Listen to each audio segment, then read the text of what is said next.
terakhir rekan-rekan ini kapan diajak bahas visi-misi atau refleksi visi sekolah?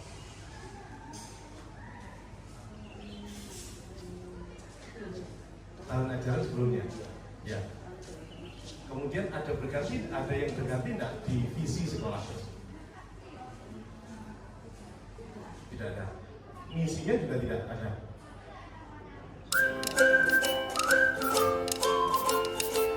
Sekali lagi, kita tidak bermaksud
saya paham di lembaga ini ya kita tidak bisa berteriak sekuat-kuatnya dan kita tidak bisa bertindak sekencang-kencangnya.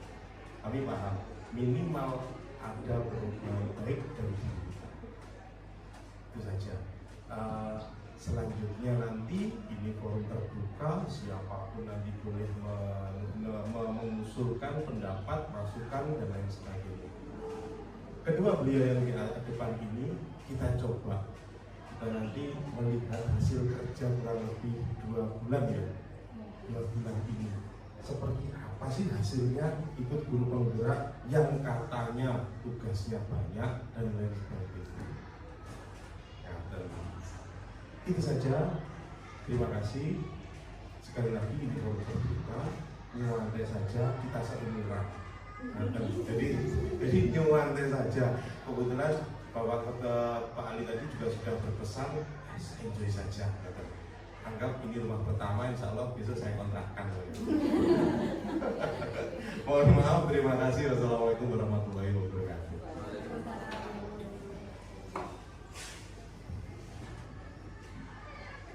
Terima kasih Bapak Rudi atas arahannya serta informasinya terkait kegiatan kita hari ini. Jadi memang ini kegiatan kita bersama karena pembahasannya ke sekolah kita masing-masing. Jadi ini nanti kita seperti membagi bersama, sharing, membagi apa yang telah saya sama Bu Zelbi peroleh selama kita pendidikan guru penggerak ini. Kita bagikan, kita bersama-sama mulai ada prakasa perubahan baik melalui budaya positif pelan-pelan, terutama kalau untuk kita bersama mungkin pastinya kalau untuk kebiasaan itu pelan-pelan ya Bapak Ibu. Kita coba dari diri kita sendiri. Jadi di sini nanti kita berbagi tugas, saya dengan Bu Zelbi ini nanti akan memberikan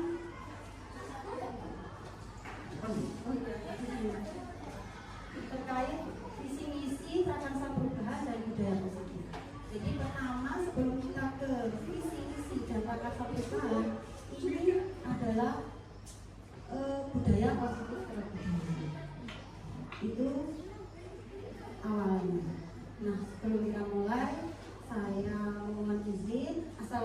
Assalamualaikum warahmatullahi wabarakatuh.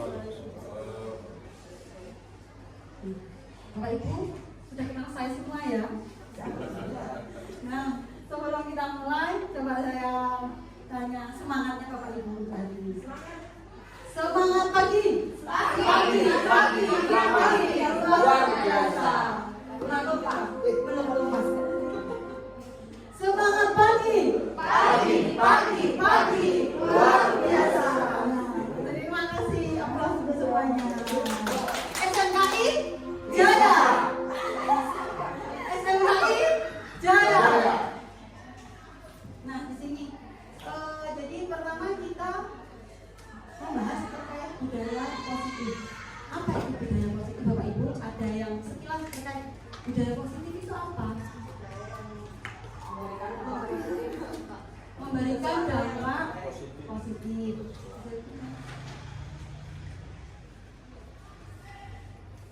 Nah, ini dari kami Bapak Ibu, kita tidak bermaksud memberi karena memang ini kami mengikuti guru penggerak ini, dan saya berharap juga sama Bu Zelvi, Bapak Ibu untuk depannya juga bisa mengikuti langkah kami untuk mengikuti guru penggerak. Jadi berdasarkan pendidikan Ki Hajar Dewantara, menuntun segala kodrat anak untuk mencapai keselamatan dan kebahagiaan setinggi-tingginya. Jadi kita tidak bisa memaksakan anak untuk mengikuti apa yang telah kita peroleh di pembelajaran yang lalu, tapi kita mengikuti perkembangan anak sesuai dengan kebutuhannya. Selanjutnya, tujuannya itu apa sih Bapak Ibu? Kok kita harus mengikuti perkembangan kodrat anak, baik itu kodrat zaman sama kodrat alam. Jadi kodrat zaman itu zamannya anak sekarang yang penyuka gadget ya Bapak Ibu. Yang penyuka gadget tidak bisa kita mungkiri bahwa segala kelas mereka pasti perlu gadget. Tapi bagaimana kita menuntun mereka, mendampingi mereka menggunakan gadget itu sesuai dengan kebutuhan mereka, tanpa salah arah. Selanjutnya, latar belakang Ki Hajar Dewantara merupakan sekolah sebagai sebuah ladang tempat persemaian bibit. Jadi ini, kenapa umpamakan seperti itu? Siswa itu bukan kertas kosong yang harus kita coret-coret dan kita isi, tapi siswa itu sudah punya dasarnya. Contoh, siswa itu diibaratkan pagi kita tanam, kita beri pupuk, kita biar pagi itu subur. Apakah itu pagi nanti akan tumbuh menjadi jagung? Tidak, pasti akan tetap menjadi panen. Nah, itu kita sebagai guru mendampingi murid kita seperti itu. Jadi kita sesuaikan dengan kodratnya anak. Kalau memang dia kompetensinya sebenarnya di olahraga, dan kita pupuk olahraga. Jadi kompetensi kognitifnya kurang, tidak apa-apa ya, asalkan mereka bahagia untuk di olahraganya tersampaikan. Anak itu semuanya pintar, hebat di tempatnya masing-masing seperti itu. Selanjutnya, nah di budaya positif ini ada 6 materi nanti yang akan dibahas. 3 dibahas oleh saya, yang 3 akan dibahas oleh Bu Zelvi. Yang pertama ya, disiplin positif dan nilai-nilai kebajikan universal. Disiplin positif dan nilai-nilai kebajikan perlu dilakukan di sekolah agar menjadi budaya yang positif. Jadi kalau di sini pemahaman Bapak Ibu, disiplin itu apa? Disiplin. Jadi, disiplin itu harus datang tepat waktu seperti itu. Harus tertata rapi. Itu mungkin pandangan kita semuanya ya. Jadi di sini mindsetnya itu disiplin itu seperti kontrol diri. Jadi kalau kita bisa mengontrol diri, jadi ada aturan, ada keyakinan kelas, keyakinan sekolah yang harus kita taati, otomatis kita juga jadi disiplin. Jadi kita bisa menempatkan diri kita, mengontrol diri perilaku kita sesuai kita berada di tempat tersebut. Jadi seperti itu, kontrol diri. Akhirnya dari disiplin itu lama-lama kelamaan akan terbiasa. Setelah terbiasa akan menjadi hal yang positif, akan menjadi budaya yang positif. Memang itu sepertinya bisa, pasti sekolah bisa, karena di mana-mana pasti ada aturan ya. Tapi kalau tidak kita budayakan dari dini, itu nanti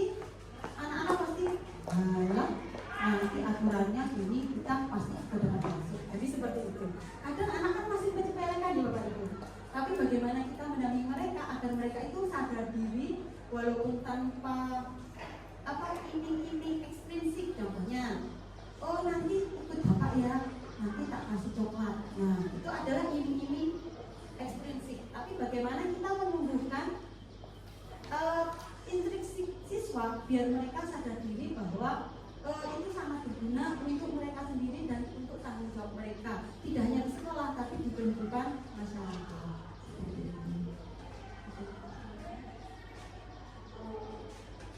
Nah ini, jadi menurut Ki Hajar Dewantara menyatakan bahwa untuk mencapai kemerdekaan dalam konteks pendidikan kita saat ini, menciptakan murid yang merdeka syarat utamanya adalah disiplin yang kuat, disiplin dari diri sendiri untuk mengontrol diri sendiri tanpa embel-embel ekstrinsik atau istilahnya dikasih hadiah, reward. Boleh, apakah itu tidak boleh Bapak Ibu?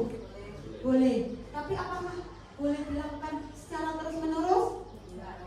Karena ya efeknya akan kurang baik, karena nanti takutnya tidak semua yang kita inginkan di dunia ini harus kita peroleh. Saya masih ingat sekali satu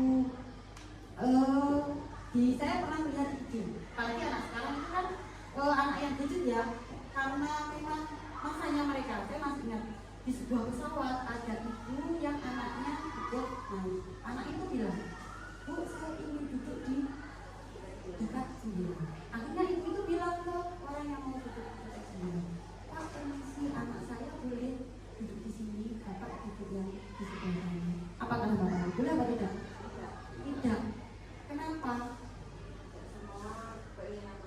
Nah, karena tidak semua keinginan anak harus dituruti, agar anak itu mengerti bahwa semua itu butuh kerja keras, butuh effort yang lebih seperti itu. Dan kondisinya anak itu pasti nangis. Kalau anak kecil, anak saya kadang tantrum seperti itu, belum-belum, nah nangis, kejar-kejar kayak gitu kalau bahasa Jawanya. Tapi bagaimana kita untuk mengontrol emosi anak tersebut? Jadi ditumbuhkan motivasi yang intrinsik dari dalam diri anak tersebut. Nah, nilai-nilai kebajikan. Jadi nilai kebajikan itu contohnya seumpamanya kita menggunakan keyakinan kelas. Pasti kan butuhnya kayak bertanggung jawab. Itu adalah salah satu contoh nilai kebajikan. Selain itu apa? Selain bertanggung jawab, ada disiplin, itu juga termasuk.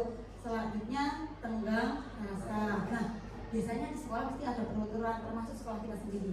Sekolah harus menggunakan sepatu warna hitam. Nah, nilai kebajikan dari menggunakan sepatu warna hitam itu apa salah satunya Bapak Ibu? Contohnya, kenapa kok harus diseragamkan? Biar apa? Disiplin. Berarti nilai kebajikannya disiplin. Selain itu, ada lagi?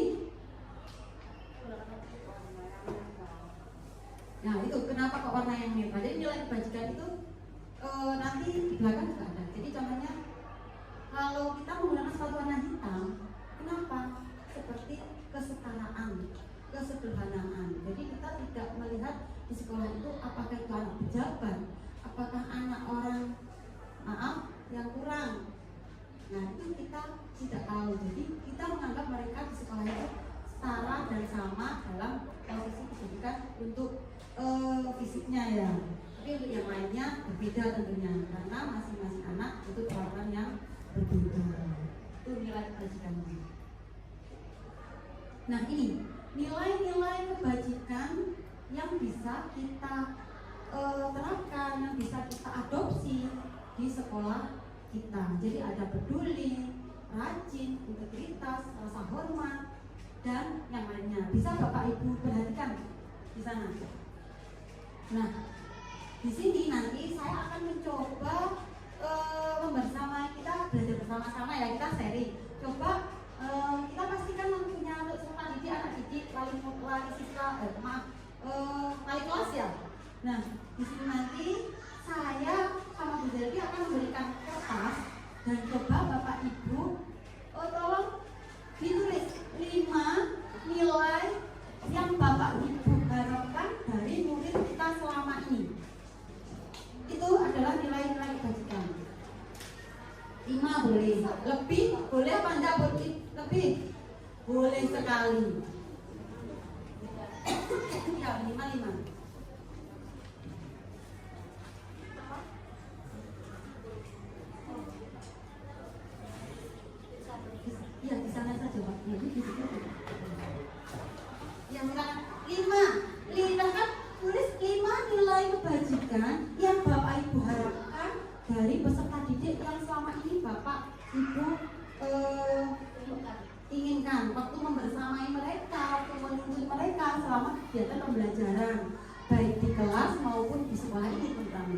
Karena hal kecil yang kita terapkan itu pastinya dari kelas terlebih dahulu.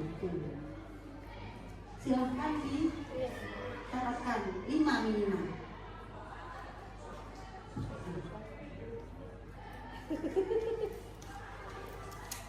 Jadi dari harapannya, dari nilai kebajikan ini akan membentuk budaya positif di sekolah kita untuk nanti bisa diimplementasikan terkait visi misi sekolah.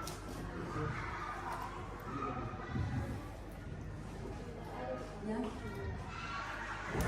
Kalau sudah, Bapak Ibu bisa langsung tempel di papan hitam di sebelah depan sana. Ya, 5. Nanti coba akan saya bacakan apa sih yang Bapak Ibu inginkan dari peserta didik selama pembelajaran kita di sekolah ini.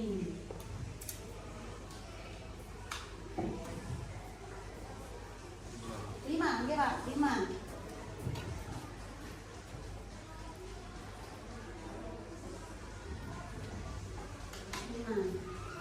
Monggo bisa di sana Pak.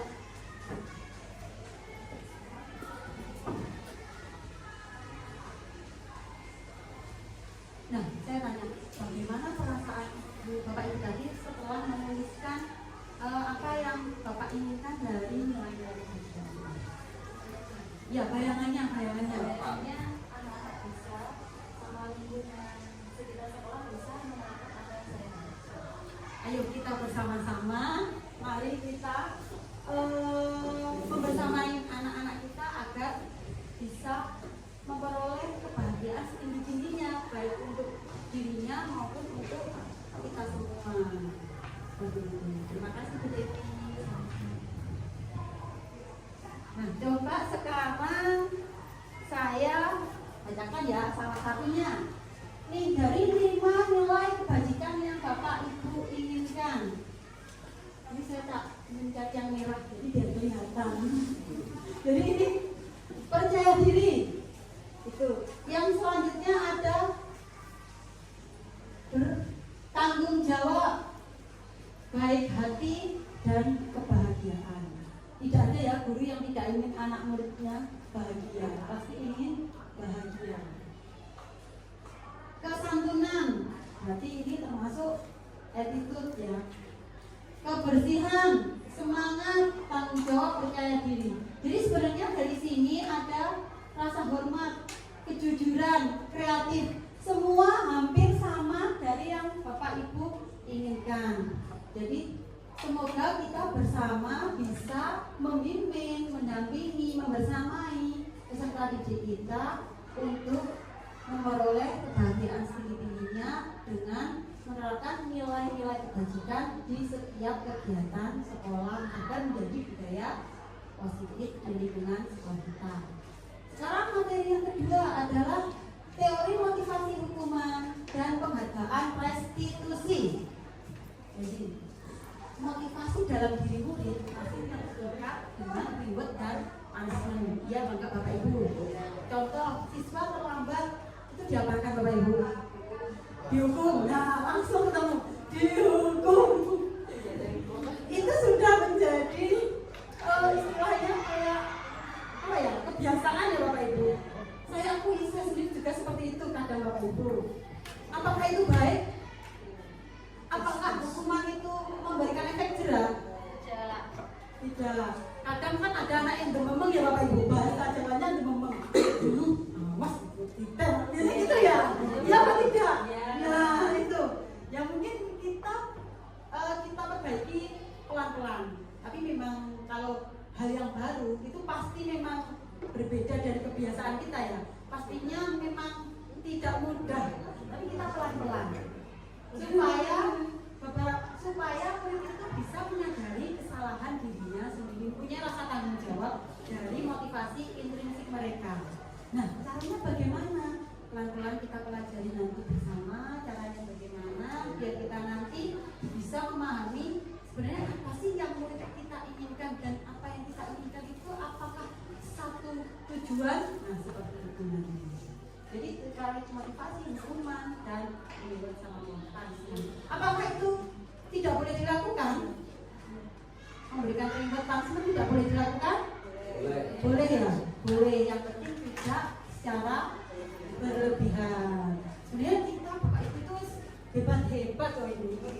Luar biasa. Tepuk tangannya untuk kita semua.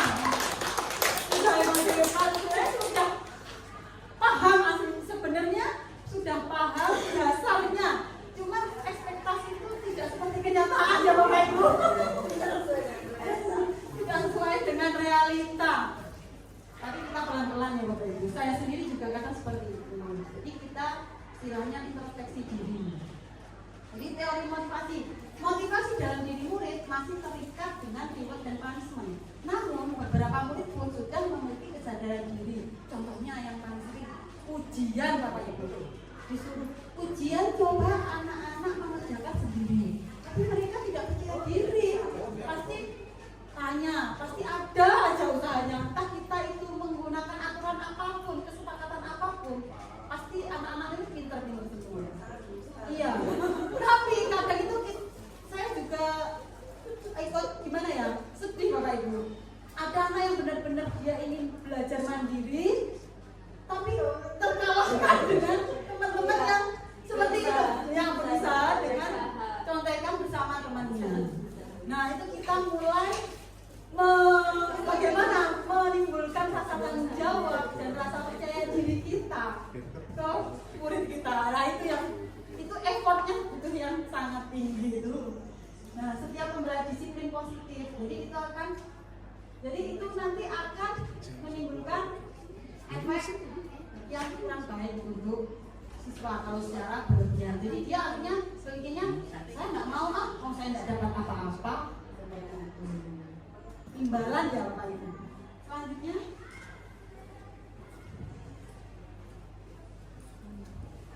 selamat datang Budian. Waalaikumsalam. Nah di sini hukuman adalah tindakan sepihak yang diputuskan oleh guru. Iya apa tidak? Karena kita jengkel. Telat lagi, kamu telat lagi, kamu lagi, jadi gitu loh. Terus langsung lari, biasanya kayak gitu. Nah itu adalah hukuman, tindakan sepihak yang diputuskan oleh guru.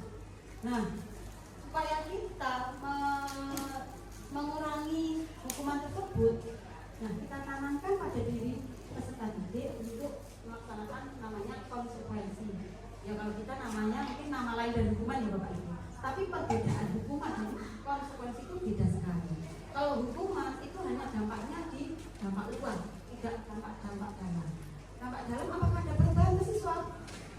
Mungkin ada, tapi sedikit ya. Nanti yang banyak saya nggak mau ketemu Bapak itu, jadi lari, ketemu lari, tapi mungkin dihukum seperti itu. Tapi kalau konsekuensi itu menimbulkan tanggung jawab untuk diri peserta didik. Jadi gini, hukuman itu tidak mengandung nilai kebajikan. Tapi kalau konsekuensi itu ada nilai-nilai kebajikan di dalamnya. Misalnya anak-anak mainan dan tidak sengaja menyenggol air dan tumpah di tasnya temennya. Nah terus gurunya bilang dia dengan budi tanpa bilang apapun karena sudah terbiasa. Oh ini saya bersihkan, oh ini saya keringkan. Nah itu namanya konsekuensi dari apa yang dia lakukan. Nilai kebajikan yang ada di situ apa Bapak Ibu? Tanggung jawab. Nah itu jadi ada nilai kebajikan di dalamnya. Dan itu akan merubah motivasi siswa untuk dari dalam diri sendiri adalah motivasi intensif. Penghargaan akan menjadi bumerang, menjadi dilema jika dilakukan dengan terus-menerus terkait. Jadi anak-anak tidak akan mau mengerjakan, tidak akan mau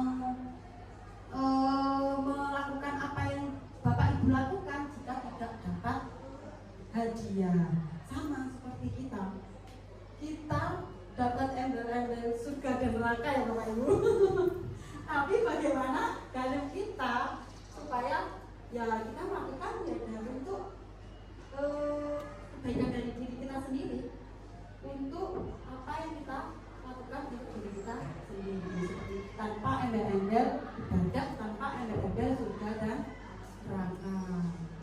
Dan nilai kebajikan jika terus kita lakukan secara terus-menerus menjadi habit, kebiasaan, dan menumbuhkan nilai profil pelajar Pancasila seperti di kurikulum Merdeka.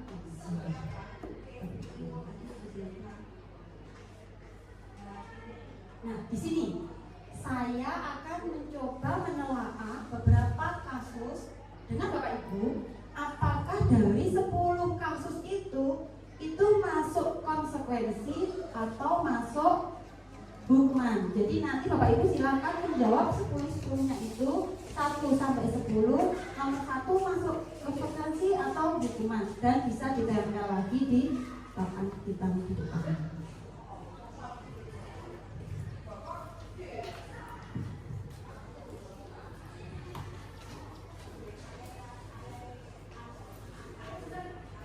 Nah, saya bacakan Bapak Ibu ya.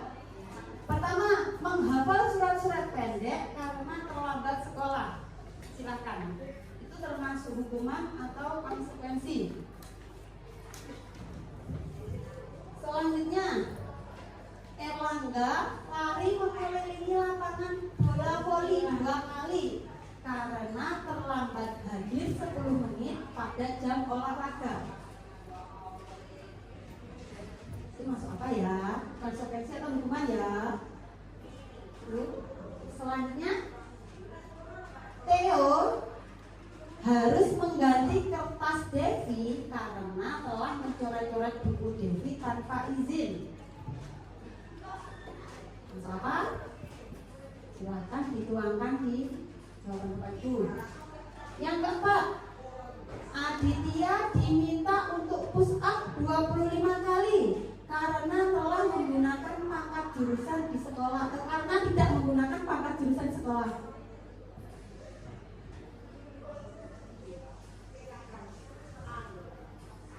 Dito dan Adi harus berjemur di lapangan voli pukul 12 siang karena mereka tidur di dalam kelas.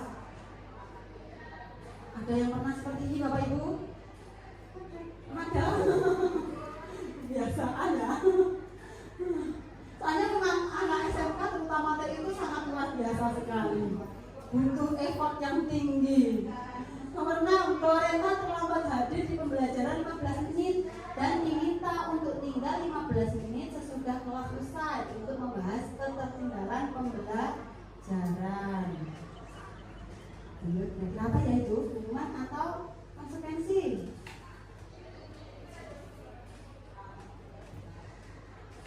Nomor 7, Lazwardi diminta bertelanjang kaki sepanjang hari karena tidak menggunakan sepatu warna hitam sesuai peraturan sekolah. Apakah di sekolah kita ini ada Bapak Ibu? Tidak ada. Tapi adakah yang tidak menggunakan warna hitam? Ada. Itu. Anak-anak itu memang kreatif ya Bapak Ibu. Biasanya memang seperti itu. Sangat kreatif. 8, Erina berdiri di depan kelas sambil mengangkat kaki 1 karena tidak bisa menjawab pertanyaan dari Bapak Ibu guru. Boleh seperti itu Bapak Ibu? Boleh katanya boleh.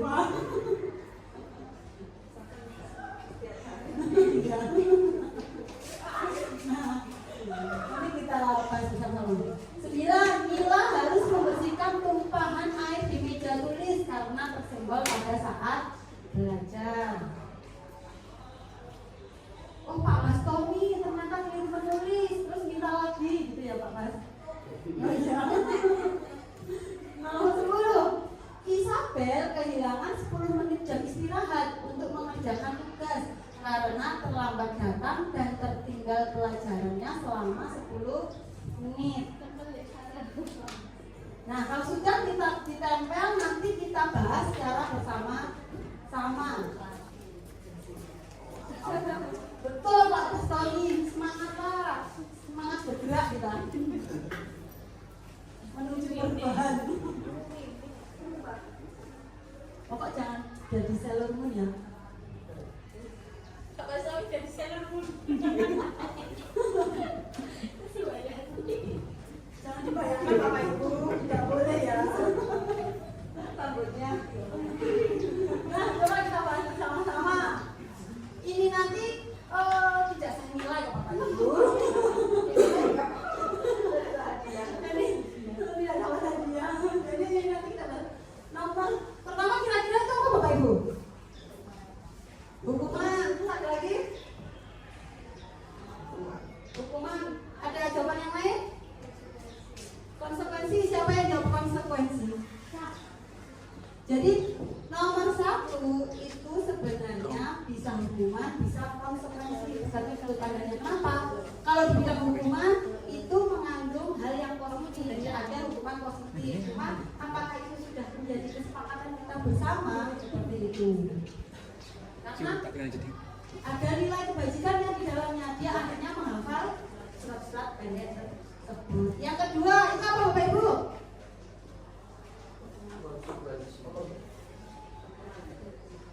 Hukuman yang betul, bukan yang betul sih, kita bahas bersama-sama ya. Jadi itu konsekuensi. Kenapa? Ada yang tahu?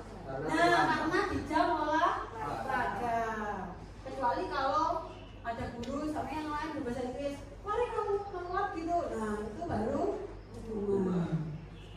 Nomor 3 apa Bapak Ibu? Konsekuensi. Nomor 4 hukuman. Nomor 5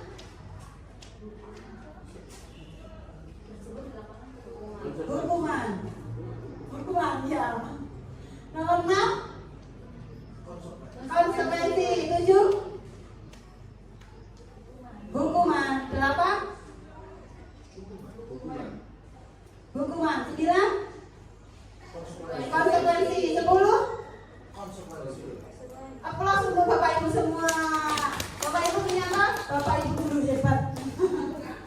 Berarti sebenarnya sudah memahami dasarnya ya. Cuma di penerapannya memang kita butuh proses.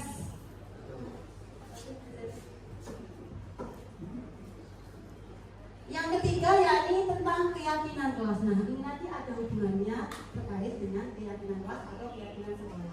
Jadi mungkin Bapak Ibu dengarnya mesti peraturan ya, bukan keyakinan ya.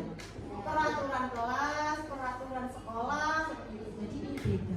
Keyakinan kelas itu merujuk pada perangkat nilai, prinsip dan peraturan yang disepakati bersama. Jadi lebih seperti untuk menimbulkan kesadaran diri peserta didik dari apa yang telah kita sepakati. Itu ya, mungkin yang belum pernah kita lakukan itu melaksanakan keyakinan kelas dengan kesepakatan kelas secara bersama-sama. Kita kan taunya ya sekolah punya aturan harus kalian ikuti seperti itu kan ya. Tapi kita tidak pernah tanya ke anak-anak, kalian sebenarnya maunya apa sih? Jadi gitu kan ya. Nah, ya bukan berarti kita memberikan kebebasan. Benar kita memberikan kebebasan berpendapat, tapi tetap dengan norma dan aturan yang tetap ada di lingkaran koridor sekolah kita seperti itu. Jadi keyakinan kelas bertujuan untuk membangun rasa tanggung jawab, saling menghormati dan komunitas di antara semua anggota kelas. Jadi sebenarnya tanpa kita membentuk piket, jika ada kelas kotor dengan mereka langsung menandatangani langsung piket tanpa harus ada piket daftar piket, itu mereka langsung piket. Nah, itu adalah bentuk dari dampak budaya positif dari keyakinan.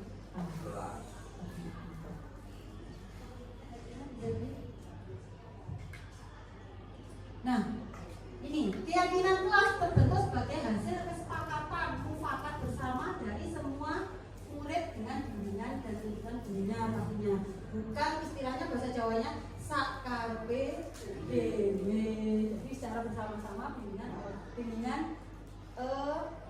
gurunya. Contoh, apakah ini hanya bisa diterapkan di sekolah? Tidak, tapi bisa juga di lingkungan masyarakat, terutama di lingkungan keluarga kecil kita masing-masing. Jadi pasti punya Ramadan apa? Nah, rule of the game. Apakah itu sama dengan yang lain? Tidak, berbeda. Ya.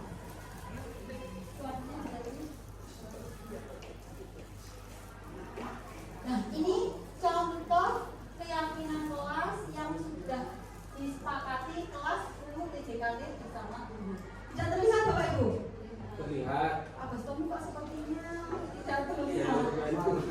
Nah, ini adalah poster keyakinan kelas. Jadi keyakinan kelas itu tidak harus dari luar, bisa dari kita kesepakatan bersama tanpa harus merubah aturan yang ada di sekolah. Jadi kehadiran dan disiplin waktu, kebersihan, kekeluargaan. Jadi tanpa ada embel-embel kalau orang Jawa itu kalau itu loh Bapak Ibu, biasanya kan kalau ada nama bapaknya yang unik, biasanya kan mengawal-awal namanya itu. Jadi kekeluargaan, ketertiban pastinya, keaktifan. Jadi kalau anak aktif silakan berpendapat, itu kita junjung tinggi, kita terus kita beri motivasi, semangat biar tidak minder. Terus kenyamanan, jadi biar nyaman kan kadang kosong aja loh Bu, nah biasanya gitu ada kosong, kosong gitu. Jadi sebenarnya guru yang sukses itu bukan guru yang PNS, ASN, PKK, guru penggerak, bukan. Tapi guru yang selalu dirindukan oleh siswanya di dalam kelas. Apakah Bapak Ibu sudah tidak? Kita berusaha bersama-sama ya Bapak Ibu. Kita kalau kita punya biar apa? Ayo kita bersama-sama. Biasanya, alhamdulillah, belum ada gitu ya. Sama saya juga, alhamdulillah punya. Tergantung kelasnya sebenarnya Bapak Ibu. Ini adalah contoh poster keyakinan kelas dan ini bisa diterapkan di kelas kita masing-masing sebagai wali kelas, pengalaman pelajaran pun boleh. Nah, itu tadi materi yang sudah saya sampaikan, poinnya kan ada 6. Nah, selanjutnya nanti bisa dilanjutkan oleh Ibu. Terima kasih Bapak Ibu, nanti kita akan membahas yang lainnya. Sebelum kita ke materi 4, coba saya tes semangatnya Bapak Ibu dulu. SMKI? Jaya. SMKI? Bisa. Bisa. SMKI? Jaya. SMKI? Ya. Kurang fokus ini. SMKI? Jaya. Semangat pagi. Luar biasa. Semangat pagi. Luar biasa. Satu lagi Bapak Ibu, saya punya speaking sedikit. Jadi speakingnya ini clue-nya, jadi kita pakai clue. Clue-nya itu orang ketiga harus ikut. Apa Bapak Ibu clue-nya? Orang ketiga harus ikut. Itu clue-nya, itu poinnya. Jadi saya ke sekolah, orang pertama Bu Devi, orang kedua Pak Bastomi, orang ketiga siapa? Harus ikut. Ini salah. Belum benar. Orang pertama Pak Ali, orang kedua Pak Yuris, orang ketiga siapa Bapak Ibu? Betul, orang ketiga Bu Devi. Belum. Kita ulang lagi.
Zanti benar. Masih belum dong Bapak Ibu. Kayaknya lagi bujan ini. Lagi sampai lagi klunya orang ketiga harus ikut. Siswa itu keluar ke gerbang orang pertama siswa SD. Orang kedua Bu Ulfa keluar gerbang. Orang ketiga siapa Bapak Ibu? Orang ketiga Bu Batul. Nah, benar. Sudah paham Bapak Ibu? Belum. Sudah. Bu Ulfa, coba kita sudahi. Lagi pun sampai klunya orang ketiga harus yang paham keep silent. Orang ketiga harus ikut. Orang pertama minum Pak Bastomi. Orang kedua minum Budayatul. Orang ketiga siapa Bapak Ibu? Orang ketiga saya. Benar Bu Yulfa, berarti salah. Yang benar jawabannya Bu Yulfa.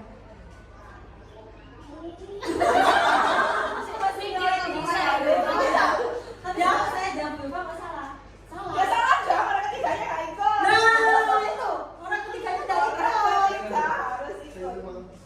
Pokoknya kamu jawab ya salah. Orang ketiganya nggak ikut. Jawabannya itu bisa acak Bapak Ibu, tapi orang ketiganya harus ikut. Kata orang ketiganya harus ikut. Contoh orang pertama yang berdiri di sini, Uma. Orang keduanya Bu Debi. Orang ketiganya siapa? Orang ketiganya saya. Nah, betul. Tepuk tangan untuk kita semua. Terima kasih atas apresiasinya. Saya akhiri. Belum bisa lanjut. Saya lanjutkan ke Bu Zanti.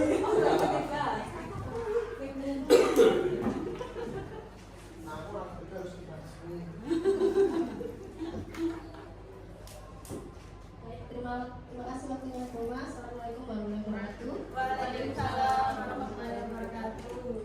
Maaf ya Bapak Ibu, agak kurang enak badan, jadi Semangat suaranya agak setengah.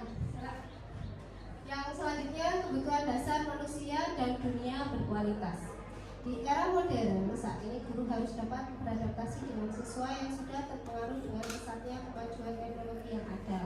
Contohnya, pada saat kita pembelajaran daring, tahun 2019 kan kita menggunakan Google Form. Di situ kita juga mengikuti kemajuan teknologi yang ada saat ini. Contohnya seperti pada saat pembelajaran kita menggunakan LCD seperti ini, itu juga mengikuti kemajuan teknologi yang ada saat ini. Di kelas saya kemarin juga saya suruh membuat poster sama daily activity, kalau bahasa Indonesia kegiatan sehari-hari. Di situ dia menggunakan Canva, karena saat ini yang paling banyak digunakan untuk pembelajaran kan juga Canva, juga mudah digunakan oleh siswa-siswi kita. Memanfaatkan kemajuan teknologi untuk lebih mengembangkan cara mengajarnya. Pengalaman saya selama mengajar anak-anak yang terutama anak TO, kalau anak FPLB itu mungkin mengirim email saja sudah paham. Kebetulan anak TO yang waktu saya mengajar kelas 11 itu kan dia harus mempresentasikan tugasnya. Di situ daripada nanti dia bingung, presentasi pakai laptop, nggak punya laptop dan sebagainya. Tugasnya saya suruh kirim di email. Di situ cara mengirim email pun, anak-anak itu banyak yang kesulitan. Ini alamatnya bagaimana Bu? Caranya bagaimana Bu? Di situ kita harus memberikan wawasan yang lebih kepada anak-anak. Email itu caranya seperti ini. Kita ajarkan satu persatu. Cara mengirim emailnya bagaimana, cara membuat PowerPoint-nya itu di Canva seperti apa. Itu membuat anak-anak supaya lebih mudah tentang kemajuan teknologinya supaya lebih lagi. Soalnya kan kalau sekelas SMK mungkin anak-anak kan juga harusnya sudah paham email itu apa, PPT itu apa. Terus guru yang dapat disimpulkan guru berkualitas akan membawa pengaruh sangat besar dalam pelaksanaan pendidikan. Pendidikan yang bermutu tercipta dari peran seorang guru yang berkualitas. kita kadang-kadang kalau sekarang kan banyak anak-anak kalau katanya membuat JJ. Saya sendiri juga tidak paham JJ itu apa. Nah, kalau JJ lah, anak-anak kan sering membuat video seperti itu. Ya kan, kalau saya kan nggak pernah, jadi nggak paham cara membuat JJ itu seperti apa. Nah, makanya sama-sama belajar dengan anak-anak cara membuat video, cara membuat nanti kita buat apa yang kemarin saat kita present apa promosi PPDB. Nah, seperti itu kita belajar bersama-sama. Nah, guru yang berkualitas, nah, kita juga harus bisa mengimbangi siswa kita. Jangan sampai kita menjadi di bawah siswa kita, karena nanti anak-anak pasti juga akan tanya, Bu, ini nanti dibuatnya seperti apa? Caranya bagaimana? Nah, kalau kita tidak melek teknologi dari sekarang, kita juga nggak bisa apa ya, nggak mungkin kan kita terlihat nggak bisa di depan anak-anak. Pasti kita harus belajar dan belajar lagi. Nah, kebutuhan dasar manusia. Di sini ada beberapa kebutuhan dasar manusia. Contohnya bertahan hidup, penguasaan, kasih sayang dan rasa diterima, kebebasan dan kesenangan. Kalau penguasaan itu mungkin rata-rata kita di kelas merasa sangat paling pintar dari siswa-siswa kita. Nah, contohnya seperti itu. Selanjutnya kasih sayang dan rasa diterima. Kadang kalau kita di kelas kasih sayang dan rasa diterima itu kan, Bu, kok lama nggak ada jam pelajarannya sampean, misalkan kita repot. Nah, kan ada cuma kasih tugas ditinggal, itu yang harus kita lakukan selalu, kasih sayang dan rasa diterima. Jadi anak-anak merasa kayak kangen sama kita, ingin ketemu kita lagi. Contohnya saja seperti kita kasih es bikin, anak-anak kan biasanya bu lagi dong, kuisnya apa lagi, seperti itu. Terus bertahan hidup. Nah, bertahan hidup ini maksudnya bukan bertahan supaya hidup, tapi bertahan dengan siswa-siswa kita agar kita bisa memberikan motivasi untuk belajar kepada anak-anak kita. Nantinya kebebasan itu kebebasan dia berkreasi. Kita memberi tugas, kita tidak harus terpaut dengan aturan-aturan kita. Kita memberikan tugas dia, contohnya seperti membuat activity. Tidak harus tugas hari ini kegiatan hari ini diterapkan hari ini, tidak harus seperti itu. Terserah mereka, sekreasi mereka, sebagaimana mereka memberikan tugas sebagus yang mereka pikirkan, yang apa yang mereka inginkan. Selanjutnya kesenangan. Nah, kita sebagai bapak ibu guru kan ingin membuat anak-anak kita senang dalam pelajaran kita, jadi tidak merasa bosan. Makanya kalau kita belajar cuma materi menerangkan, nah anak-anak pasti ngantuk. Nah, di sela-sela menerangkan kita kasih sedikit candaan, sedikit himbauan supaya dia tidak bosan. Nanti kita belajar lagi. Nah, di belajar nanti kita mengerjakan tugasnya, tidak usah langsung tertuntut di buku paket. Bisa kasih kita tugas yang lain. Contohnya seperti apa yang ada di buku, tapi kita cari tugas yang lain. Contohnya seperti kalau bahasa Inggris ada naratif teks. Nah, di naratif teks kan ada gambar dan ceritanya. Anak-anak disuruh menggambar saja. Apa yang ada di naratif kan cerita dongeng, cerita fairy tale, cerita biografi. Nah, itu anak disuruh menggambar, menceritakan itu. Kan itu juga sudah termasuk tugasnya dia, dan dia juga punya kreasi untuk mengerjakan tugasnya.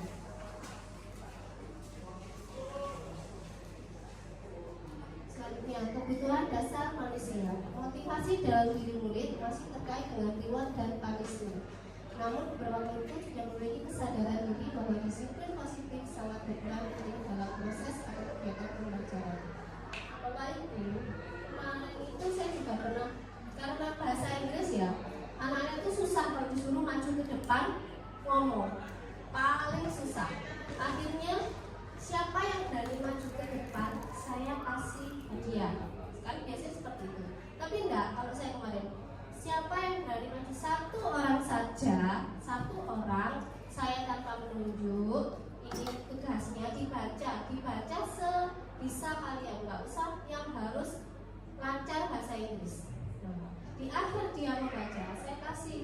bros.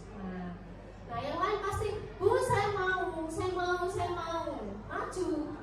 maju, tapi tidak usah seringkali, hanya beberapa saja. Kalau seringkali nanti seperti yang kata Bu tadi, malah jadi keterusan, malah jadi reward yang kalau sama Bu Zuri nanti dikasih hadiah. Nah jadi seperti itu, jadi tidak usah. Terus punishment itu kalau dia tidak mengerjakan tugas. Biasanya kalau anak tidak mengerjakan tugas kan kita, kenapa kamu nggak mengerjakan tugas? Kenapa? Kalau nggak gitu, ya udah kerjakan 10 kali di buku tugasmu 10 kali, diulang berkali-kali. Nah itu namanya juga punishment. Tanpa kita tanya kenapa anaknya nggak mengerjakan tugas, kenapa tugasnya nggak dikerjakan, alasannya apa, terus solusinya bagaimana. Selanjutnya, nah di sini ada studi kasus Bapak Ibu. Studi kasus kebutuhan dasar manusia. Revansa, seorang siswa teknik otomotif SMK Islam Kalipari. Selama pembelajaran di kelas, Revansa selalu aktif dan tidak bisa diam, walaupun sudah mendapat tugas dari guru. Padahal saat diberi tugas guru juga selalu mendampingi di kelas. Nanti Bapak Ibu guru silakan menulis di stick note itu. Selama pembelajaran, Bapak Ibu guru bilang tidak boleh jalan-jalan dan berbicara sendiri sewaktu mengerjakan tugas. Bapak Ibu guru memberikan kode bahwa kondisi kelas harus tenang. Jadinya pembelajaran nggak seru deh, membosankan. Ini kata-kata Revansa. Menurut Bapak Ibu guru dari pernyataan tersebut, kebutuhan dasar yang mereka inginkan itu apa? Penguasaan, kebebasan, kesenangan, atau kasih sayang. Menurut Revansa, yang dialami Revansa dia inginnya seperti apa?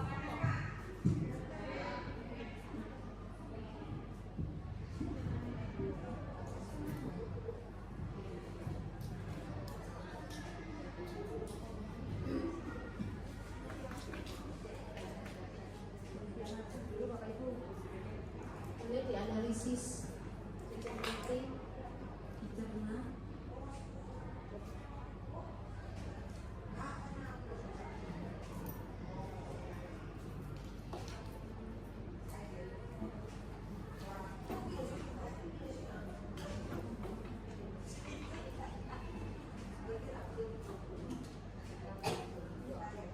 kalau sudah beri tanda di sana.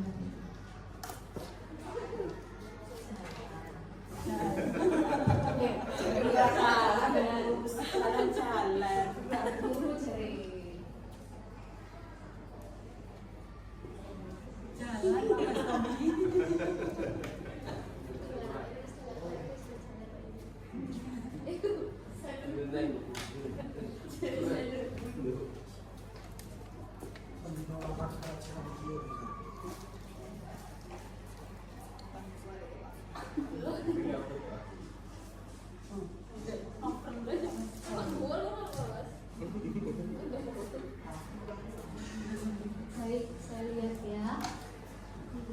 Ada yang menjawab kesenangan, ada yang menjawab kebebasan, paling banyak penguasaan, ada yang penguasaan, kebebasan.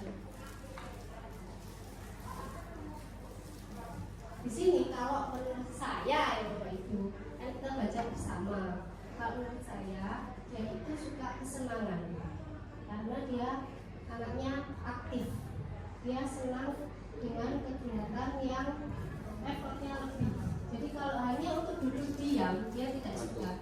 Dia pasti kalau ada murid saya kalau duduk diam dia nggak mau, pasti dia akan mengganggu temannya.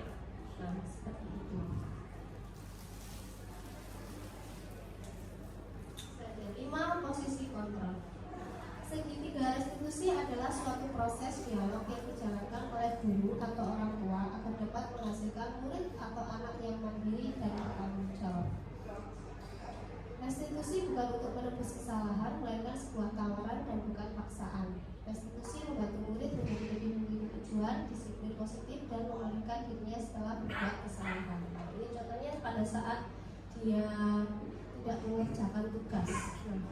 Kalau kita langsung menghukum, itu kan namanya kita kita memberi hukuman, memaksa anaknya, tapi kita tidak menanyakan dulu, kenapa kamu tidak mengerjakan tugas, alasannya apa.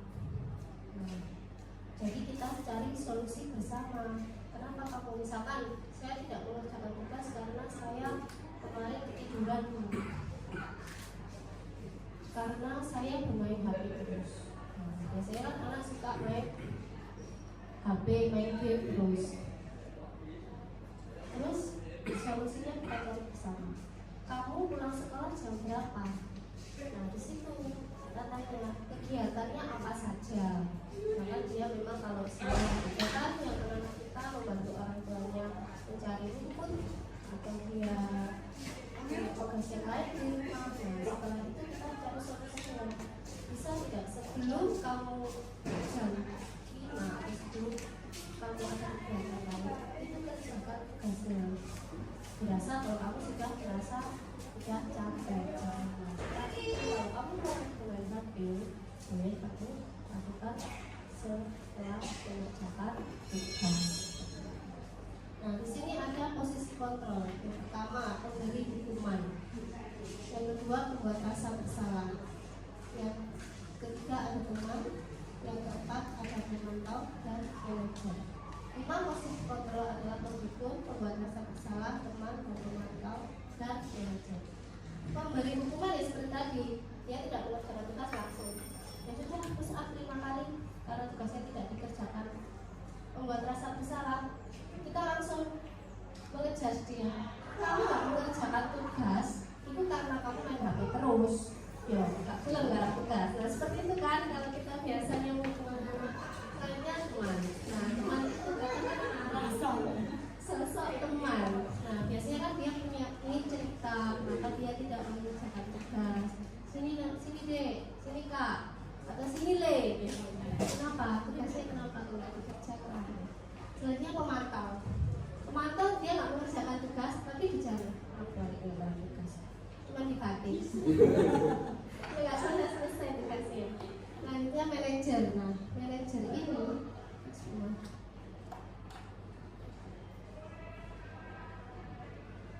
manajer ini adalah posisi di mana guru berbuat sesuatu bersama dengan murid, mempersilahkan murid mempertanggungjawabkan perilakunya, mendukung murid agar dapat menemukan solusi atas permasalahannya sendiri. Yang pertama itu nanti ada di selanjutnya ada validasi. Ya. Nah, menstabilkan identitas. Menstabilkan identitas yang pertama kita ajak ngobrol berdua dulu. Kenapa kok kamu tidak mengerjakan tugasnya? Selanjutnya validasi tidak ada salah.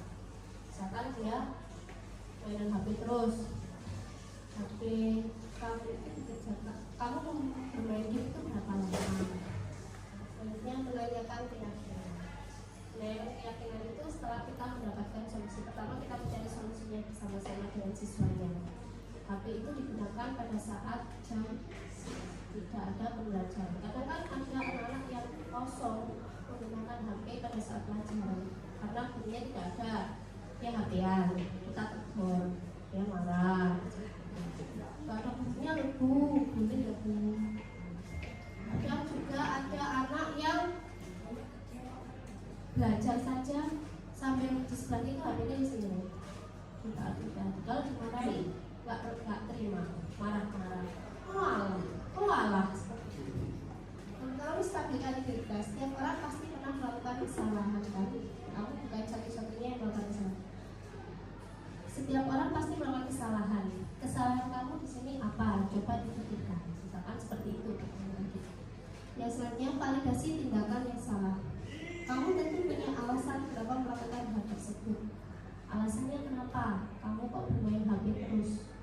Contohnya seperti itu. Selanjutnya menanyakan keyakinan. Keyakinan kelas apa yang telah kita sepakati bersama? Kita di awal pembelajaran sudah sepakat jika HP itu tidak boleh digunakan pada saat pembelajaran.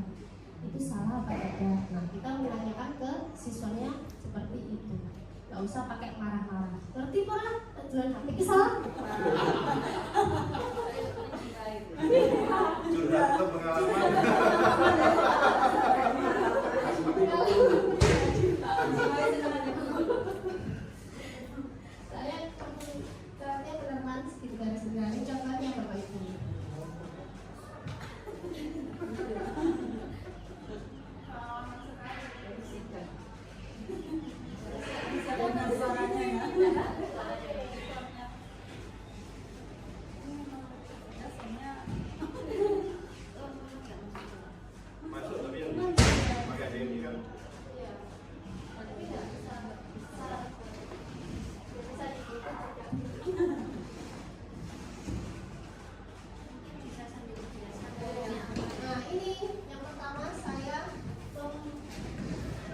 stabilkan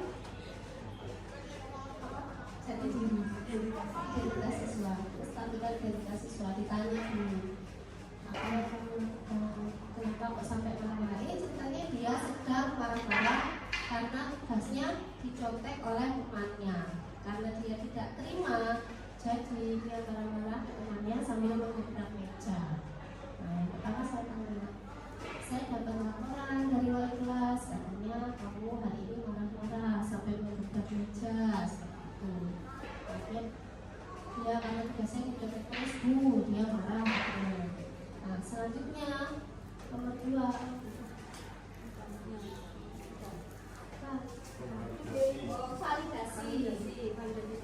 validasi tindakan.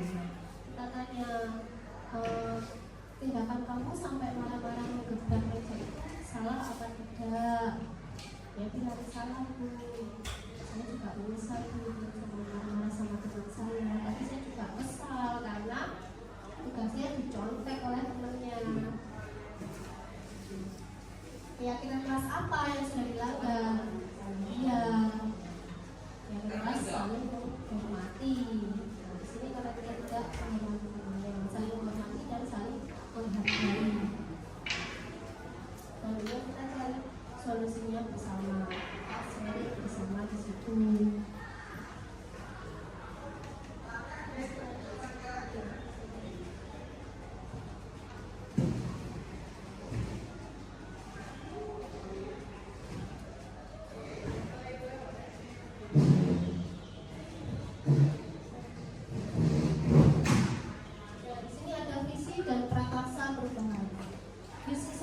Model manajemen perubahan inquiry apresiasi bagja.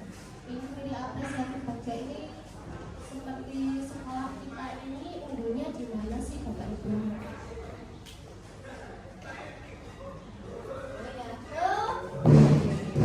Kita sedikit dulu saja daripada pusing.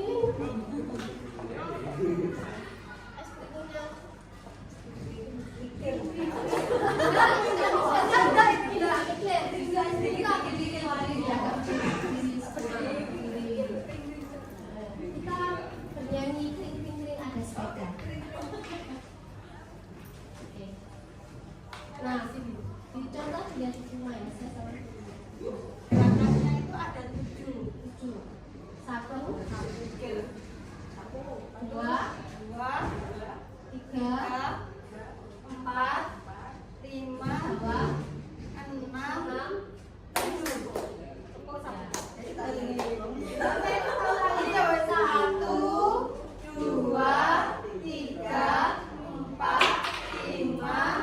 6, 7.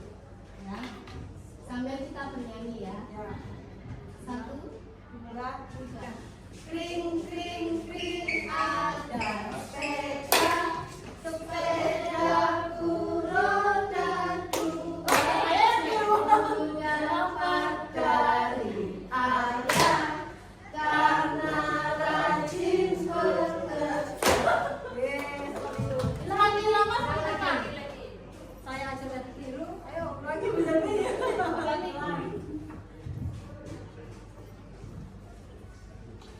Ayo.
Untuk merumuskan visi dapat menggunakan pendekatan inquiry apresiatif.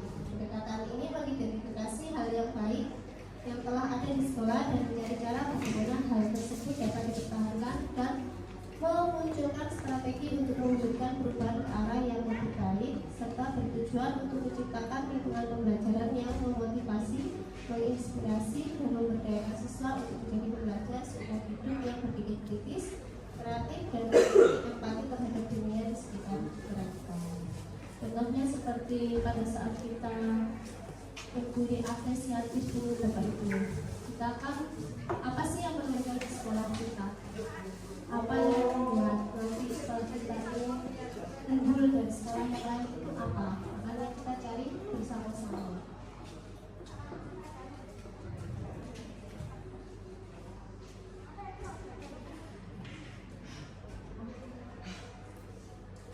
Agar dapat menerapkan pendekatan inquiry apresiatif atau IQ, maka langkah yang dapat dilakukan adalah dengan metode Bagja. Metode Bagja ini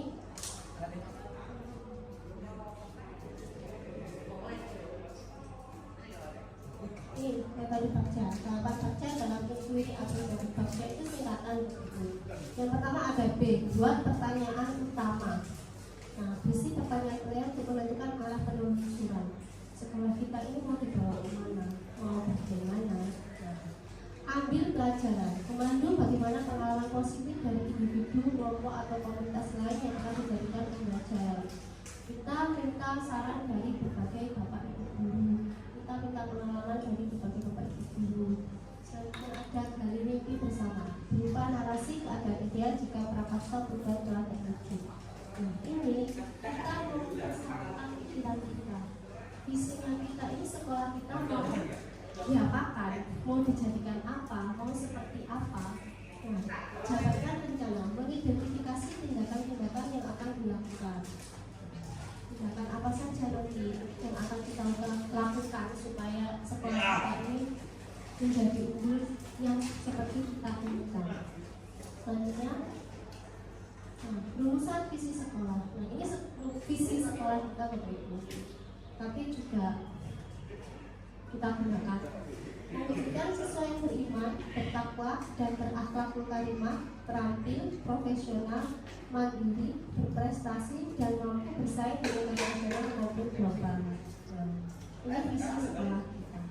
Dari visi ini kita sudah mendapatkan apa saja nanti. Apakah perlu ada tambahan atau perlu perubahan atau kita yang berubah mengikuti visinya seperti itu. Nah, sehingga kita mencari siswa yang beriman. Siswa di sini apakah sudah masuk dalam visi ini? Apakah ada yang berubah? Nah, seperti itu Bapak Ibu. Mungkin Bapak Ibu ada yang mau ide ini kita bahas bersama-sama, jadi tidak nanti kita laksanakan ke depannya, inginnya kan kita laksanakan ke depannya bersama-sama. Tapi jadi tidak usah takut nanti sama kepala sekolah kan kita belum bahas, tidak apa-apa. Jadi ini kita bahas secara apakah secara sudut pandang kita sekolah kita ini sudah sesuai dengan visi ini, ataukah ada redaksi yang perlu diubah lagi, seperti itu Bapak Ibu. Kita membahasnya secara bersama-sama.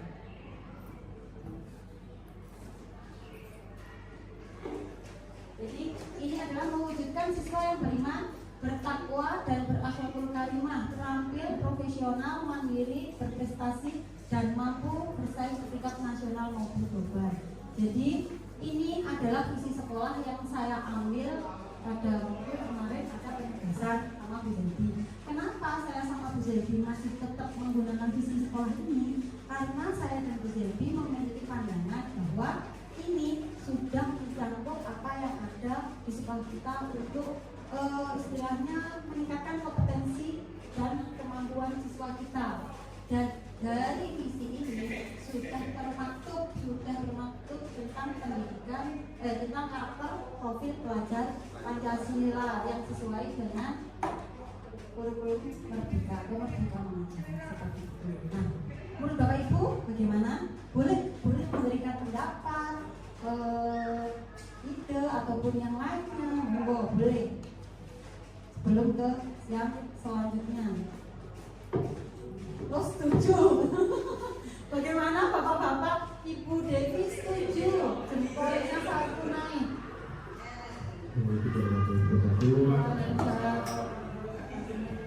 Menurut saya di poin, mohon maaf kemudian mohon maaf yaitu yang di poin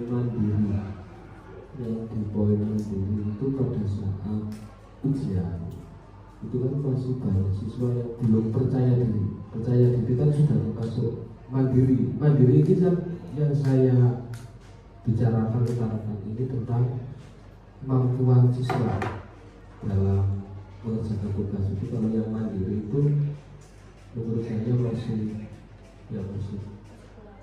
kurang. Terima kasih.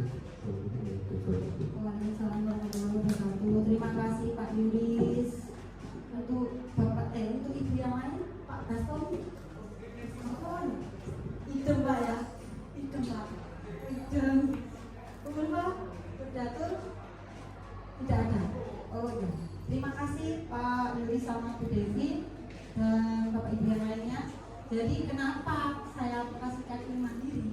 Nah, karena sekolah kita itu ada yang kurang itu tadi, makanya saya masukkan. Jadi biar menumbuhkan jiwa mandiri siswa. Nah, nanti belakang bisa nanti lewat itu, makanya di sini prakarsa perubahan diri yang saya lakukan agar siswa itu memiliki karakter mandiri, berfokus pada visi aspek berakhlakul karimah pastinya ya Bapak Ibu, dan profil pelajar Pancasila dimensi mandiri. Nah, sekarang tak tanya, profil pelajar Pancasila ada berapa Bapak Ibu? Berapa? Yang keras. Masa biasanya siswanya, ayo yang keras, ibunya berapa? 5. Bu 5. Bu Devi 6 kali 5. Apa 7? Bapak? Oh 7 Bapak Stomi. Bapak Stomi 7. Bu Devi 6. Bu Ulfa 5. Jangan 1 pokoknya. Berapa? Ada 6 ya Bapak Ibu. Apa saja yang pertama?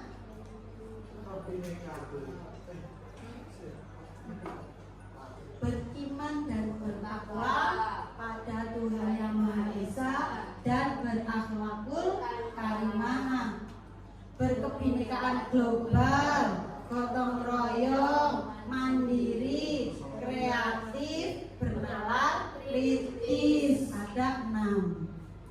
Nah, di sini saya ambil yang dimensi mandiri, berupaya untuk mewujudkan kepemimpinan murid melalui peningkatan rasa percaya diri. Dimensi mandiri, profil pelajar Pancasila. Makanya di sini saya cantumkan. Jadi istilahnya kilas baliknya seperti itu aja. Memang apakah itu mudah? Tidak sama sekali. Pasti rintangannya banyak. Mungkin ada beberapa siswa yang mandiri sampai temennya tanya kerja dewe kayak gitu biasanya. Ada juga yang wah cing loh ngomong biasanya gitu ya. Nah itu jadi kita untuk bagaimana cara kita untuk menumbuhkan kemandirian sifat berakhlakul karimah siswa lewat mandiri dengan kepemimpinan murid melalui metode belajar. Jadi, nah tadi bagja itu singkatan ya Bapak Ibu. Jadi bagja itu buat pertanyaan, ambil pelajaran, gali mimpi, jabarkan rencana, untuk eksekusi. Jadi kita itu sebenarnya bisa, cuma ya itu kadang tuh, oh anak-anak kadang kan seperti itu ya. Kita terbentur dengan keadaan, tapi ya kita harus bersemangat Bapak Ibu biar siswa kita juga ikut semangat.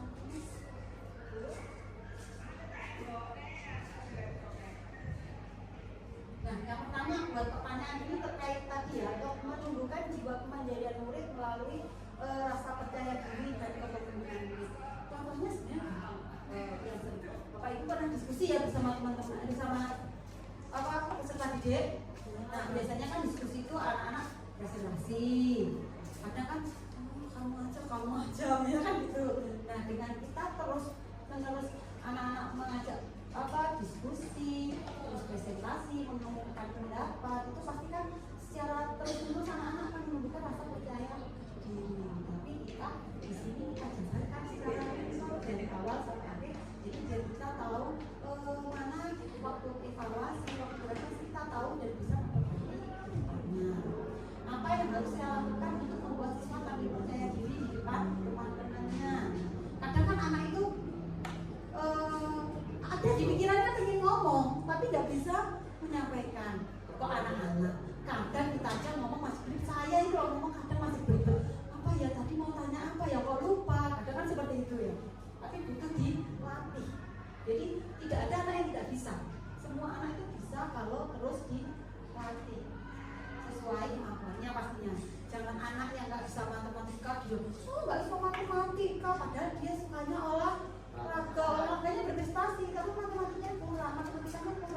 Ya jangan di proses di matematikanya, kita munculkan yang kompetensi olahraganya seperti itu.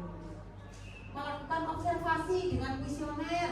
Contohnya, kamu kenapa kok tidak percaya diri, tidak mandiri, seperti itu. Itu bisa jadi.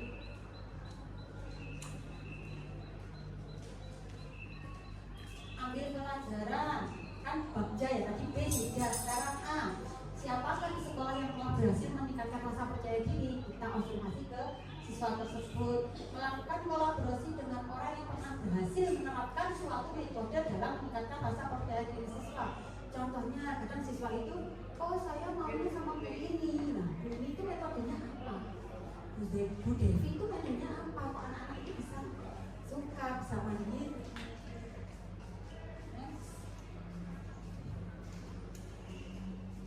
Gali mimpi.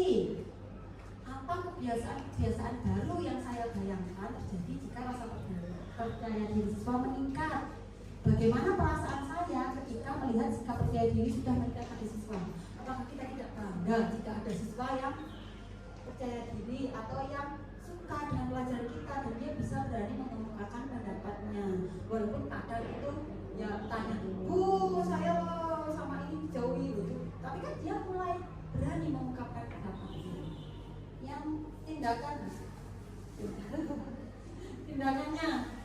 tapi pertanyaannya tindakannya membuat model atau skema belajar. Jadi yang anak-anak kan sekarang digital ya, wilayah generasi TikTok. Nah, jadi kita bagaimana biar anak itu antusias, kayak kita membuat video terkait dengan kita, akhirnya banyak di post sama anak. Wah seru ya, ternyata sekolah kita guru-gurunya bisa buat ini, nah seperti itu. Selanjutnya, jabarkan rencana. Apa langkah paling sederhana pertama yang bisa dilakukan untuk meningkatkan rasa percaya diri? Tindakannya, bertanya motivasi pada siswa yang memiliki rasa percaya diri. Kamu kok bisa percaya diri gimana? Motivasinya dari mana? Berapa lama target waktu untuk mencapainya? Jadi nggak langsung satu kali pertemuan anak kok nggak percaya diri, gagal, bukan seperti itu, tapi butuh proses. Jadi yang dilihat itu prosesnya apa itu, bukan hasil ya bagus, tapi prosesnya itu yang butuh diapresiasi.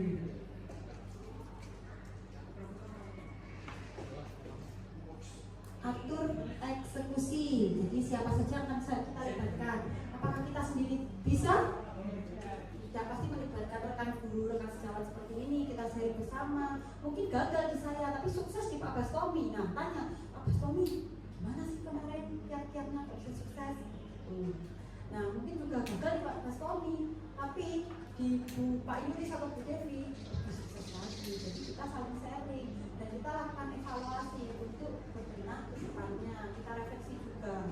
Kalau saya bicaranya mungkin dari segi refleksi ya, saya biasanya masih butuh belajar lagi tentang refleksi. Jadi bisa setelah kita pembelajaran kita tanyakan lagi ke anak-anak bagaimana pelajaran di rumah. Kita mungkin gitu ya. Kalau saya yang kurang biasanya itu kadang jamnya sudah habis lupa wis. Soalnya dipuji kelas yang lain biasanya gitu. Kalau nggak gitu lali ini anak-anak sudah tanya gitu ya, tanya tapi jadinya melebar kemana-mana, biasanya seperti itu. Itu adalah prakasa perubahan yang saya dan Bu Devi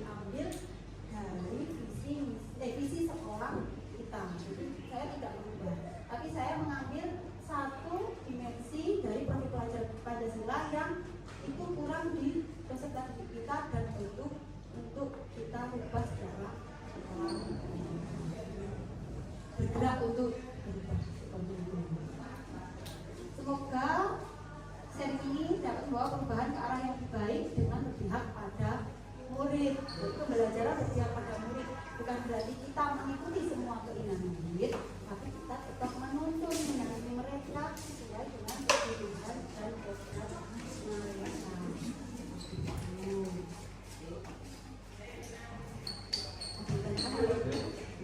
Lagi. Kalau saya nanti ada dirinya loh Pak Ibu. Mikir lagi. Ya, tepuk semangat dari Bu Selvi. Ya,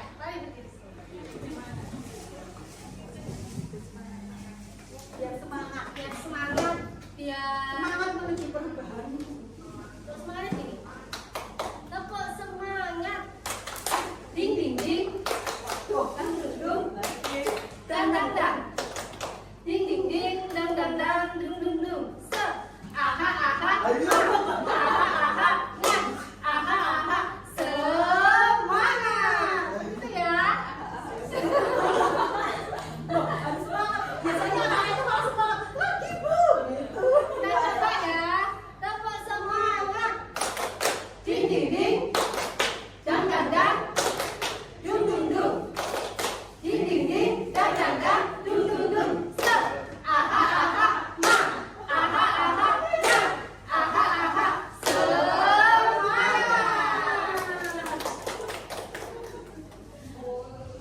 Bukan ini. Oh, gimana nih? Semangat ujian ini semangatnya luar biasa. Jangan kalah. Ditiru semangatnya. Kita coba ya. Tepuk semangat. Ding ding ding. Dang dang dang. Dung dung dung. Ding ding ding. Dang dang dang. Dung dung dung. Se. Aha aha. Ma. Aha aha. Ya. Aha aha. Semangat. Abas Tommy saya semangat. Terasa bukan? Khusus Pak Tommy sangat itu. Oh, iya. Lanjut ke. Terima kasih Bapak Ibu.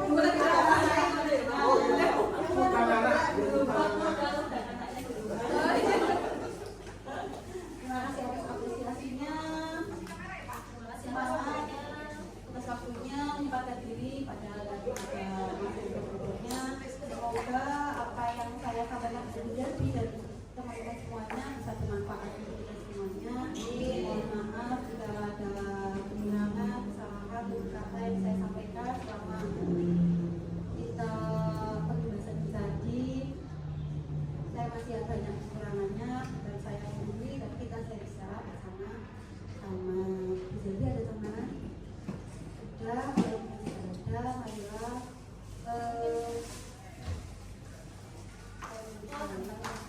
oh iya tanggapan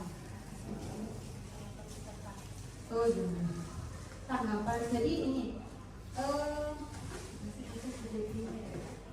jadi sebelum kita akhiri saya ingin Bapak Ibu memberi tanggapan terkait apa yang telah kita pelajari dari segi materi, dari segi saya sama Bu Selvi yang menyampaikannya samanya berbelit, bagaimana itu silahkan.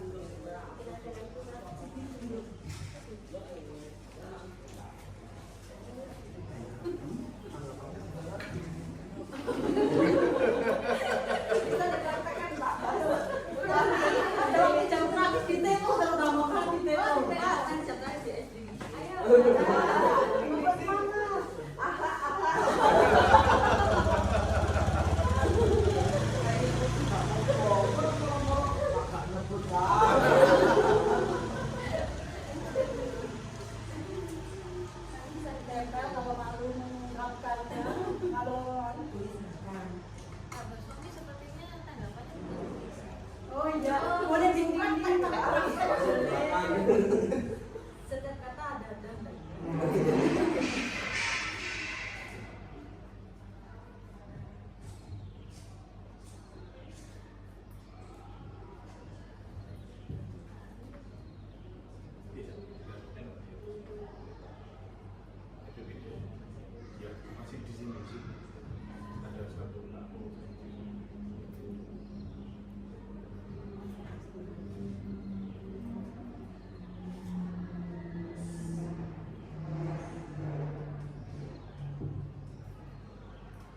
Bapak Ibu ngapunten, ketika apa ngaten, apakah semacam ini? Apakah terlalu kaku, formal dan lain sebagainya? Ya, rapat biasa. Ya banyak disampaikan ini. Ya tapi nggak ada. Tergantung apa yang dibahas.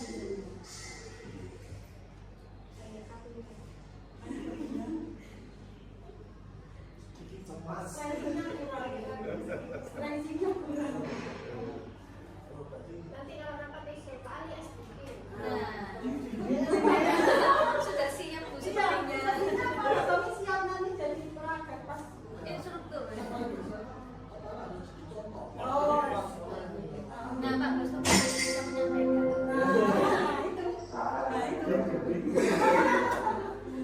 Padahal kan ini jam-jam rawan, lagi selesai kedua. Oh, sudah. Siang aja.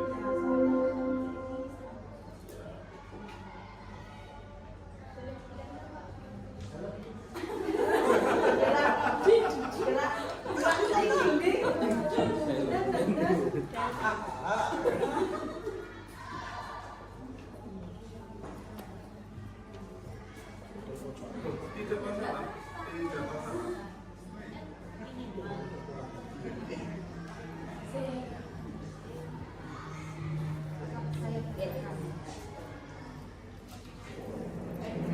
saya bacakan ya Bapak Ibu.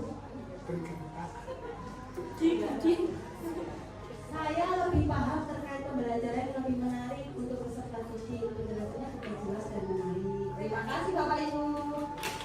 Selanjutnya, untuk materi yang disampaikan dari Bu Zabi dan Bu Rumah sangat baik dan bagus, bermanfaat bagi saya, menambah informasi bagi saya selaku guru BK. Semoga apa yang disampaikan menjadi wawasan baru untuk saya. Jadi silakan. Menurut saya dari materi yang disampaikan cukup bagus dan Buma dan Bu Zebi sebagai pemateri sudah semangat menguasai isi materi. Terima kasih. Selanjutnya, penyampaian materi yang menyenangkan dan tidak membosankan. Semangat terus memberikan atau berbagi ilmu. Apa itu? Ilmunya di guru penggerak. Terima kasih. Semangat itu juga ya. Kegiatan hari ini sangat nyaman tanpa ada sekat atau jarak. Jadinya presentasi yang disampaikan dapat diterima dan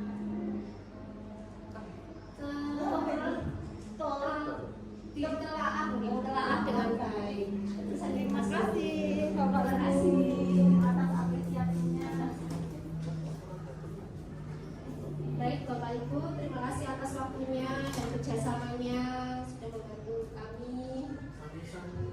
Dan sebelum menutup acaranya, mari kita berdoa. Berdoanya adalah lagunya dulu. Ikuti ya Bapak Ibu. Tepuk jari 1, tepuk jari 2, tepuk jari 3, tepuk jari 4, tepuk jari 5, berbunyi semua. Ayo kawan angkat tangan, siapkan berdoa. Siapa yang memimpin doa? Kita berdoa menurut keyakinan dan agama masing-masing. Berdoa dimulai.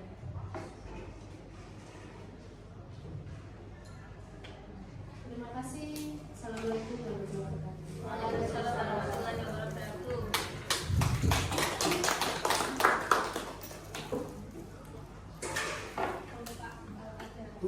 Ya, dulu.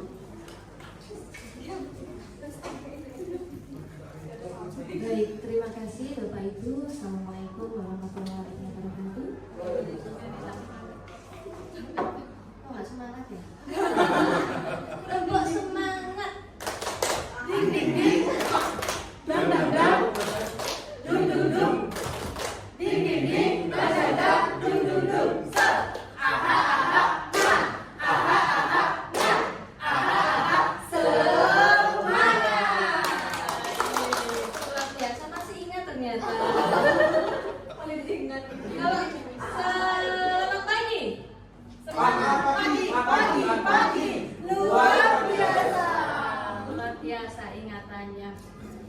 terima kasih atas partisipasinya untuk siang hari ini dalam durasi waktu yang lumayan panjang, tapi panjenengan masih tetap semangat gitu. Sepertinya energinya nggak habis-habis. Nah, suatu hal yang ingin saya tanyakan tadi, dulu yang ditampilkan, visi yang ditampilkan itu visi asli sekolah, ya, visi asli sekolah, visi asli. Tapi yang saya kirimkan visi asli sekolah. Ya. Jadi tidak harus dalam tugas ini visi juga, kalau memang visi itu sudah mencakup semuanya.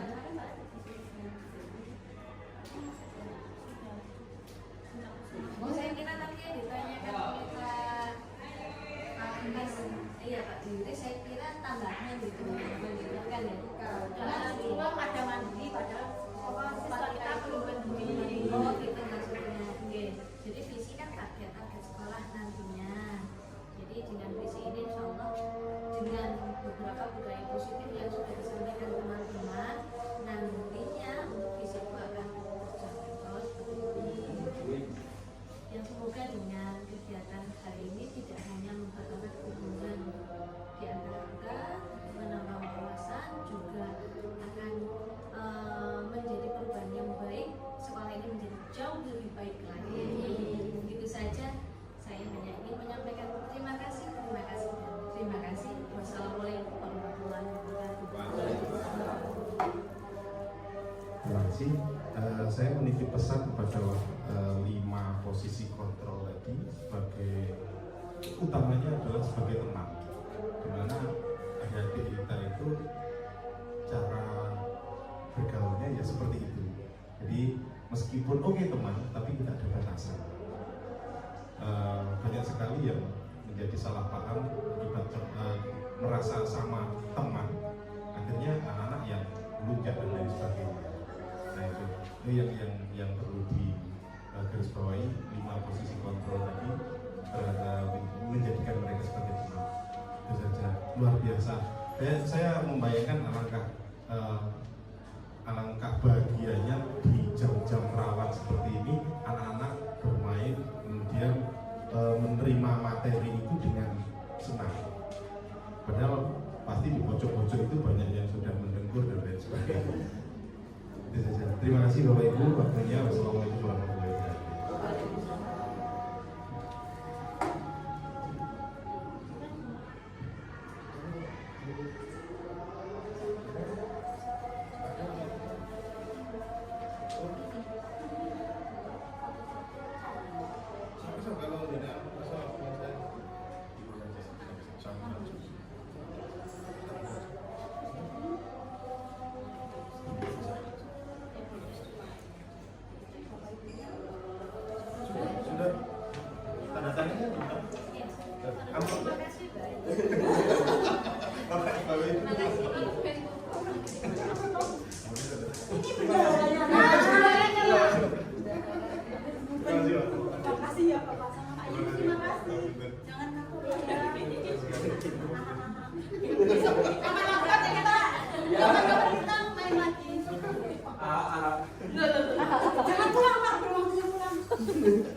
kelas didampingi oleh Buma. Saya tegar keyakinan kelas sangat dibutuhkan untuk acuan di kelas. Wassalamualaikum warahmatullahi wabarakatuh.